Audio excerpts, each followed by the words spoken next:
योग गुरु बाबा रामदेव करनाल दौरे पर रहे। इस दौरान उन्होंने पूर्व सांसद बृजभूषण शरण सिंह के बयान पर प्रतिक्रिया देते हुए कहा, ओछी और घटिया सोच रखने वाले लोगों के बारे में वो कुछ नहीं कहना चाहते।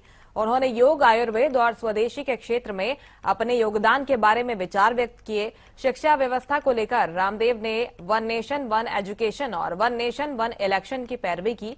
उन्होंने कहा कि शिक्षा में भारतीय ज्ञान परंपरा को शामिल किया जाना चाहिए और अंग्रेजी शिक्षा की गुलामी से बाहर निकलना जरूरी है। जंतर मंतर पर प्रदर्शनों को लेकर उन्होंने कहा कि देश में अराजकता के बजाय संवैधानिक और लोकतांत्रिक तरीके से आंदोलन होने चाहिए। उन्होंने बच्चों को ऐसे प्रदर्शनों में शामिल करने का भी विरोध किया। वंदे मातरम पर उन्होंने कहा कि भारत माता भारतीय संस्कृति में सर्वोच्च स्थान रखती है और देशवासियों को अपनी संस्कृति का ज्ञान होना चाहिए। छिन्न भिन्न कर रूप हो। भारत की शिक्षा व्यवस्था, भारत की विरासत, भारत के सनातन संस्कार, सभ्यता चैत्र निर्माण के साथ हो, इसके लिए महर्षि दयानंद ने गुरुकुलीय व्यवस्था की नींव डाली थी। आज उसी गुरुकुलीय व्यवस्था का एक दिव्य और भव्य स्वरूप यहाँ पूज्य स्वामी संपूर्णानंद जी की सन्निधि में, हमारे विधायक जी, कल्याण जी और तमाम हमारे बाबू पद्मसेन जी आदि की सन्निधि में इतना ये दिव्य भव्य गुरुकुल बना है।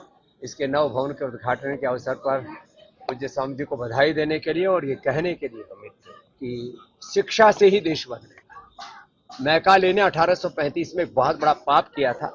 इंडियन एजुकेशन एक्ट के नाम पर अपने संस्कारों और संस्कृति चरित्र निर्माण पर आधारित शिक्षा व्यवस्था को ध्वस्त कर दिया।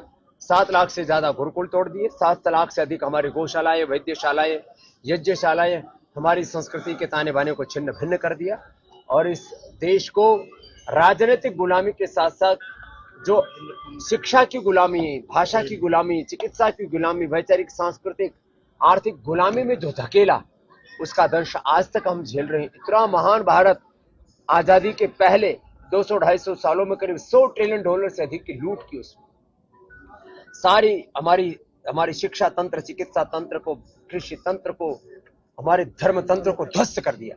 आज पुनः आवश्यकता है शिक्षा की गुलामी, चिकित्सा की गुलामी, आर्थिक, वैचारिक, सांस्कृतिक गुलामी, गिलानी और कुंठाओं से इस देश को उभार करके एक सही दिशा में आगे बढ़ाया जाए।